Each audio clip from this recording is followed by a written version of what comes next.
नमस्कार दोस्तों, आपका स्वागत है YouTube चैनल पार्वती शिक्षण संस्थान में। आपसे आग्रह है कि यदि यह वीडियो अच्छा लगे तो इसे सब्सक्राइब कर अपने दोस्तों में अधिक से अधिक शेयर करें और बेल आइकन को दबाना न भूलें ताकि मेरा वीडियो सबसे पहले आप तक पहुंचे। तो चलिए आज मैं आप लोगों को इस वीडियो में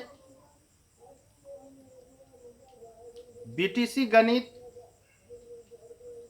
8.1 का उदाहरण यानी त्रिकोणमिति जो है, त्रिकोणमिति का उदाहरण 1 से बताने के लिए जा रहा हूं। आपसे यही आग्रह है कि यह वीडियो बनाने में बहुत मेहनत लगता है, इसलिए आप इसे अधिक से अधिक लोगों में शेयर करें ताकि जो बच्चा 2021 में मैट्रिक का एग्जाम देने वाला है वह कम से कम इस लॉकडाउन में अपने घर पर रह करके ऑनलाइन क्लास भी कर सके, ऑनलाइन पढ़ाई कर सके। इसीलिए मैं बहुत मेहनत करके उन बच्चों के लिए, उन बच्चों के भविष्य के लिए मैं वीडियो बना रहा हूं। इसीलिए आपसे भी आग्रह करता हूं कि आप उन बच्चों तक इस वीडियो को शेयर कर अपने व्हाट्सएप मोबाइल के जरिए उन बच्चों तक पहुंचाएं ताकि उसका भला हो सके। तो चलिए देखते हैं आज का सवाल है। पहला सवाल 1 नंबर का सवाल बोर्ड पर लिखा हुआ है। तो उदाहरण नंबर 1 से आज चल रहे हैं। इसमें कह रहा है यदि 10a इजिकल टू 3/4 तो कोण A के सभी त्रिकोणमितीय अनुपात ज्ञात करें। यदि 10a इजिकल टू 4/3 तो कोण A के सभी त्रिकोणमितीय अनुपात ज्ञात करना है। तो 10a इजिकल टू दे दिया है, क्या दिया हुआ है 4/3। तो लिखेंगे 10a is equal to 4/3। Tan theta बराबर सूत्र होता है एक लंब बटे आधार। तो यहां हम बराबर दे करके लंब बटे आधार लिख सकते हैं। तो चलिए अब देखते हैं टेन थीटा बराबर लंब बटे आधार और टेन थीटा बराबर 4/3। तो यहाँ क्या संबंध है इसमें, यानी ऊपर वाला जो है लंब है, टेन थीटा बराबर क्या होता है लंब बटे आधार। तो यहाँ 4/3 है तो 4 क्या हो जाएगा लंब हो जाएगा और 3 क्या हो जाएगा आधार हो जाएगा। जी हाँ दोस्तों,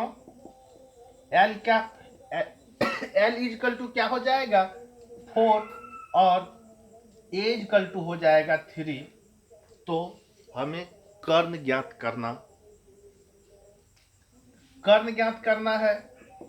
तो कर्ण बराबर सूत्र होता है रूट अंदर लंब स्क्वायर प्लस आधार स्क्वायर। रूट अंदर लंब स्क्वायर प्लस आधार स्क्वायर। तो चलिए देखते हैं रूट अंदर लंब का मान 4 का स्क्वायर प्लस 3 का स्क्वायर, 4 का स्क्वायर 16 प्लस 3 का स्क्वायर 9, दोनों जोड़ के हो जाएगा 25 और इसका वर्गमूल हो जाएगा 5। अब क्या करना है, तो इसमें कहता है कोण ए के सभी त्रिकोणमितीय अनुपात ज्ञात करें। दोस्तों, तो सबसे पहले आपको मालूम होना चाहिए कि त्रिकोणमितीय अनुपात कै गो होता है। तो त्रिकोणमितीय अनुपात 6 गो होता है, जिसमें एगो दे दिया है 10, तो बाद बाकी जो बच गया, कितना बच गया, 5 बच गया। तो ये 5 कौन कौन है, तो उसको लिखेंगे अब, यानी कर्ण निकालने के बाद क्या करना है, अब लिखना है। तो सबसे पहला नंबर में आता है साइन थीटा, ये बड़ भाई है। उसके बाद यानी साइन ए लेना है, थीटा नहीं लेंगे क्योंकि यहाँ पर ए दिया हुआ है, तो ए लेंगे। उसके बाद क्या आता है, कॉस आता है, कॉस ए हो जाएगा 10। उसके बाद 10 होता है, लेकिन 10 नहीं लेना है क्योंकि 10 का मान दिया हुआ है। तो 10 के बाद कॉट आता है, तो कॉट ले लेंगे। कॉट के बाद क्या आता है, सेक ए इक्वल टू, उसके बाद कौसेक आता है, कौसेक। इस तरह से 5 त्रिकोणमितीय अनुपात जो है लिख दिए। अब इसका मान निकाल लेंगे। साइन थीटा बराबर क्या हो जाता है, लंब बटे कर्ण। कॉस थीटा बराबर आधार बटे कर्ण। लाल बटे काका पर जो है इसको याद रखना है। उसके बाद कॉट थीटा बराबर क्या होता है, आधार बटे लंब होता है। सेक थीटा बराबर कर्ण बटे आधार होता है, और कौसेक थीटा बराबर कर्ण बटे लंब होता है। अब फिर इसका क्या करना है, मान रखेंगे। अब L का मान, K का मान और A का मान सब में रखते जाएंगे। तो L का वैल्यू कितना है, 4 है, तो 4 रख देंगे। K का वैल्यू कितना निकला, 5, तो 5 रख देंगे। उसके बाद जो है फिर हमें A है, तो A का वैल्यू कितना है, यहाँ देखिए 3 है, तो 3 रख देंगे। K का वैल्यू 5 है, तो 5 रख देंगे। उसके बाद फिर cos A, तो A का वैल्यू आधार कितना है भाई, 3 है, तो 3 रख दिए। L जो है, L कितना है, 4 है, तो 4 रख दिए। इस प्रकार अब सेक A का निकालना है, तो कर्ण का वैल्यू कितना, 5 है, तो 5 रख दिए। उसके बाद जो है आधार मांगता है, तो आधार कितना है, 3 है, तो 3 दे दिए। उसके बाद कर्ण जो है कितना है, 5 है, तो 5 चलो। और उसके बाद लंब 4 है, तो 4 दे दिए। इस प्रकार ये मान जो है अन्य सभी त्रिकोणमितीय अनुपात जो कहता था निकालने के लिए, वो निकल गया है। अन्य सभी 5 जो है 6 त्रिकोणमितीय अनुपात होता है, जिसमें एक दिया हुआ ही था, और अन्य जो बाद बाकी बचा हुआ था 5, उसको इस प्रकार से आप निकाल सकते हैं।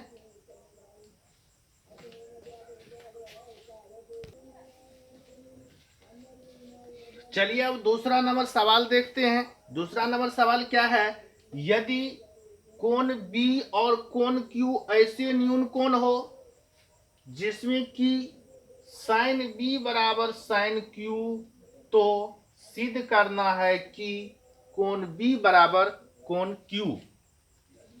यानी कहता है B और Q जो है एक ऐसा न्यून कोण है जिसमें साइन B और साइन Q का जो वैल्यू है वो बराबर है। तो सिद्ध करें कि कोण B और कोण Q दोनों बराबर है। तो चलिए पहले हम फिगर बनाते हैं, उसके बाद आपको फिर सवाल को बताएंगे।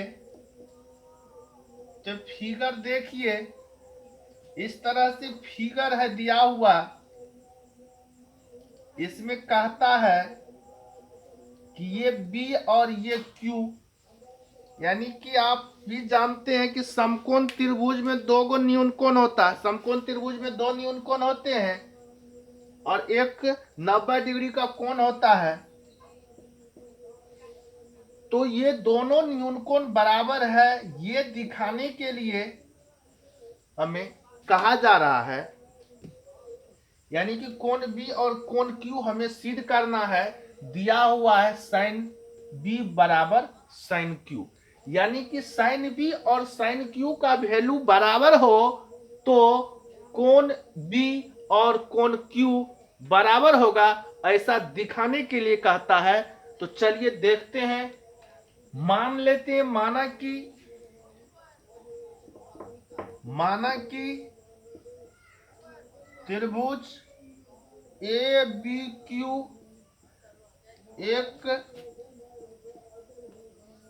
समकोण त्रिभुज है जिसका कोण बी और कोण क्यू न्यून कोण है, कोण बी और कोण क्यू न्यून कोण है, और साइन बी बराबर है साइन क्यू। तो सिद्ध करना है, यानी कि सिद्ध करें कि कोण बी बराबर कोण क्यू। माना कि त्रिभुज ए बी क्यू एक समकोण त्रिभुज है,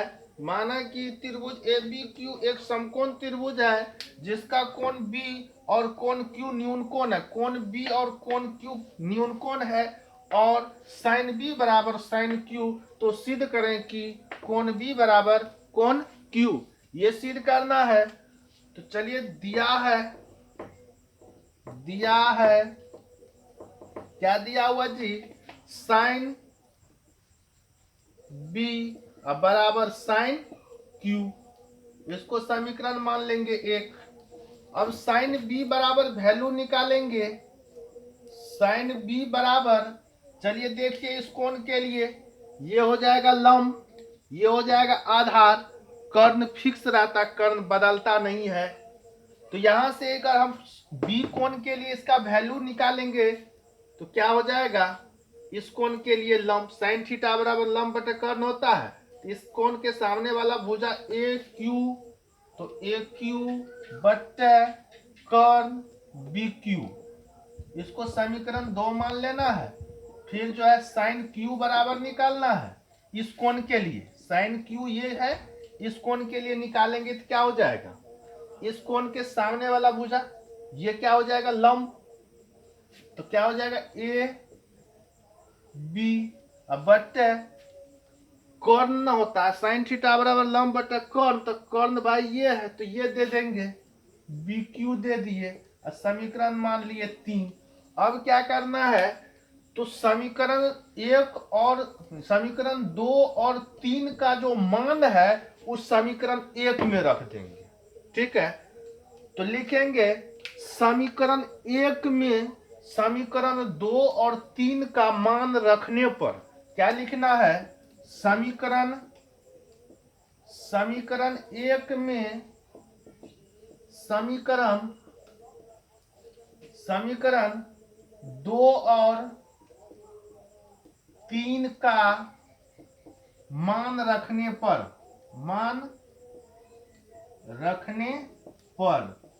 समीकरण 1 में क्या करेंगे, ये जो समीकरण है इसमें मान रखेंगे समीकरण 2 और समीकरण 3 का। तो सबसे पहले इस समीकरण को उठा करके यहां रख देते हैं। चलिए इसको यहां पर जो है उठा करके ले आते हैं। साइन बी बराबर क्या हो जाएगा, तो साइन क्यू, ये इसको उठा के कहाँ रख दिए, यहां पर रख दिए। अब इसको क्या करना है, मान रखेंगे साइन बी बराबर यहां पर निकल गया, कितना निकाला है, ए क्यू बटे बी क्यू बराबर साइन क्यू। तो साइन क्यू का वैल्यू यहां पर निकला हुआ है, तो क्या हो जाएगा ए बी बटे बी क्यू। चलिए बी क्यू और बी क्यू नीचा नीचा कट जाएगा, उसके बाद क्या हो जाएगा, A Q equal to A B. A Q equal to A B का कहने का तात्पर्य है ए क्यू बराबर ए बी, माने कि ए क्यू और ए बी बराबर है। कहने का क्या तात्पर्य हो गया कि ए क्यू माने ये भुजा और ये भुजा बराबर है, यानी आधार और लंब बराबर है।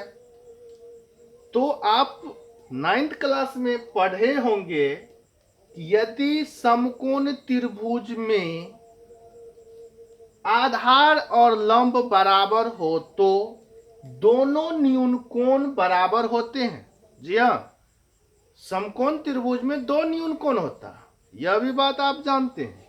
समकोण त्रिभुज में दो न्यून कोण होता है और समकोण त्रिभुज में यदि आधार और लंब दोनों बराबर हो तो दोनों न्यून कोण बराबर होते हैं।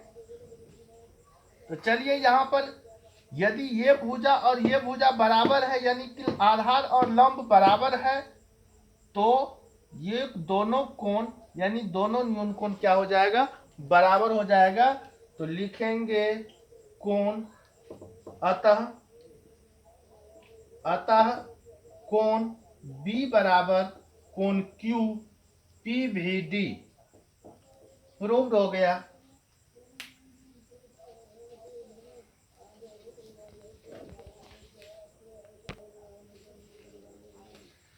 चलिए उदाहरण नंबर 3 देखते हैं।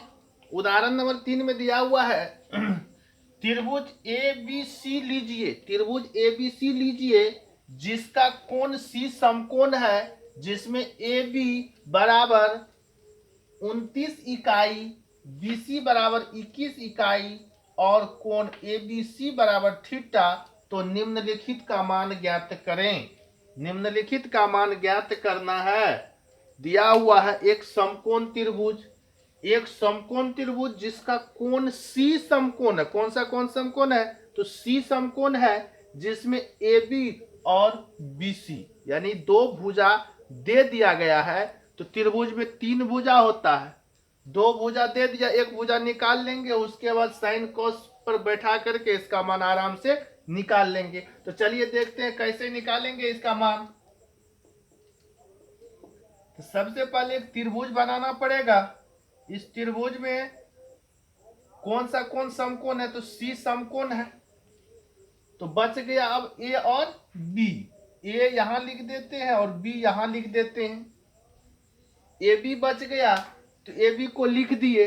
उसके बाद यहां पर देखते हैं त्रिभुज ABC लीजिए। तो ABC एक त्रिभुज ले लिए जिसका कोण C समकोण है, तो C को समकोण बना दिए, जिसमें AB 29 इकाई। AB कौन सा है भाई, ये है, तो ये हो जाएगा 29।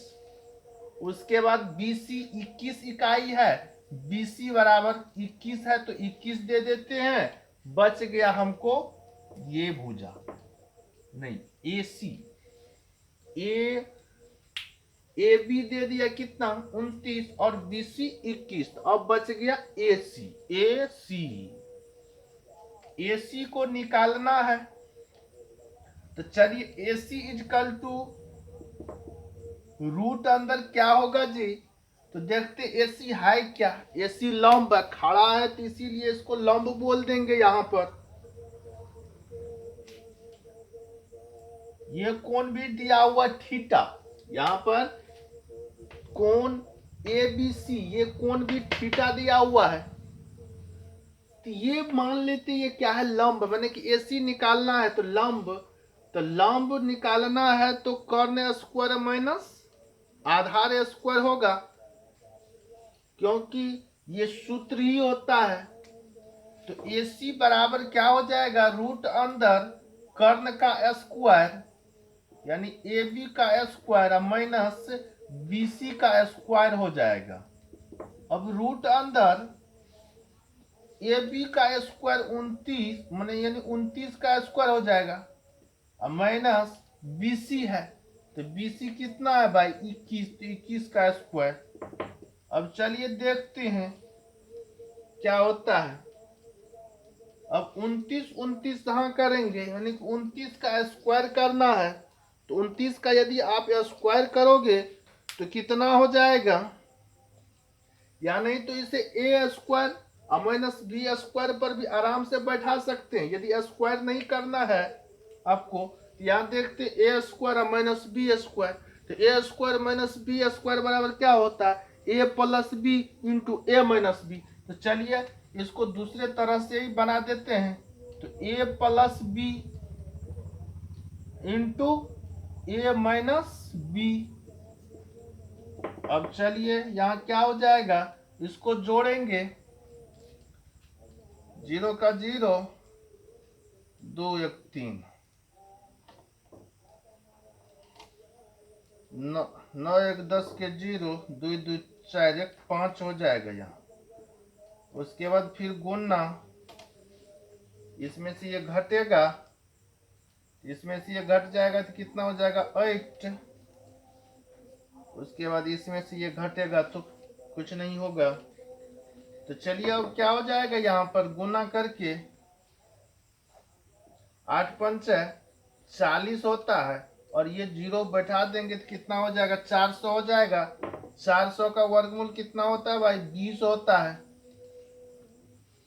अब AC निकल गया इस प्रकार, कितना 20 निकल गया, यहाँ लिख देते हैं 20।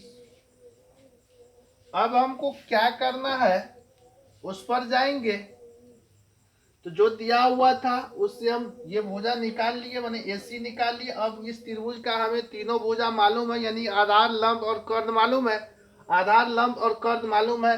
अब क्या करना है, इसका वैल्यू निकालना है। तो चलिए एक नंबर में क्या है, cos square theta plus sign square theta. तो चलिए देखिए, एक सूत्र भी होता है, sign square theta plus cos square theta बराबर 1। इसका वैल्यू 1 आएगा, क्या हो जाएगा, तो कॉस थीटा बराबर क्या हो जाता है, इस कोण के लिए थीटा है, ये कोण दिया हुआ थीटा, इस कोण के लिए लंब हो जाएगा, ये इस कोण के लिए लंब होगा ये, और कर्ण ये होगा। तो लंब क्या हो जाए, यहाँ तो कॉस है तो कॉस के लिए आधार लेना पड़ेगा। तो चलिए अगर इस कोण के लिए ये लंब होता है तो ये आधार हो जाएगा, तो आधार क्या हो जाएगा, BC बट्टे AB, इसका स्क्वायर। फिर चलिए अब साइन आ गया, तो साइन का वैल्यू कितना हो जाएगा, इससे साइन इस कोण के लिए ये लंब, तो AC बट्टे AB, इसका स्क्वायर कर देना है। उसके बाद क्या करना है, देखिए BC कितना है, 21 है, तो 21 बट्टे 29 का स्क्वायर प्लस AC फिर कितना आ गया, AC 20, तो 20 बट्टे 29 का स्क्वायर हो जाएगा। यहाँ पर हो जाएगा आपको 20 20 400 होता है, यानी कि 441 हो जाएगा इसका, बट्टे 841 प्लस 400 बट्टे 841। यदि आप इसका लघुत्तम लेते हैं तो 841 और 841 का लघुत्तम लेना है तो कितना हो जाएगा, 841 ही होगा। अब 841 से 841 में भागा देते हैं तो एक बार में कटेगा, एक को गुना करेंगे अगर 441 से तो कितना हो जाएगा, 441 ही होगा। और फिर क्या करना है, 841 में यदि भागा देते हैं तो एक बार में कटता है, और एक को 400 से गुना करेंगे तो 400 होगा। ये दोनों को जोड़ के कितना हो जाएगा, 841 बट्टे 841, ये कट जाएगा, 1 आंसर हो जाएगा। उसके बाद फिर दिया हुआ cos square theta minus sine square theta, तो cos square theta minus sine square theta दिया हुआ है, यानी कि सवाल सेम है, केवल इसमें माइनस का फर्क है। तो चलिए एक नंबर का इस तरह से हो जाएगा, और 2 नंबर का यदि आपको बनाना है तो इसमें माइनस अगर लगा देते हैं, लगा दोगे तो ये भी बन जाएगा, आराम से बनेगा। यहाँ पर हो जाएगा 841 नहीं होगा, 41 बट्टे 841 आंसर हो जाएगा। तो ये 2 नंबर का भी हो गया। एक नंबर का जिस तरह से बनाए उसी तरह से बनाएंगे 2 नंबर को भी, लेकिन प्लस के जगह पर क्या दे देना है, माइनस दे देना है, आराम से बन जाएगा।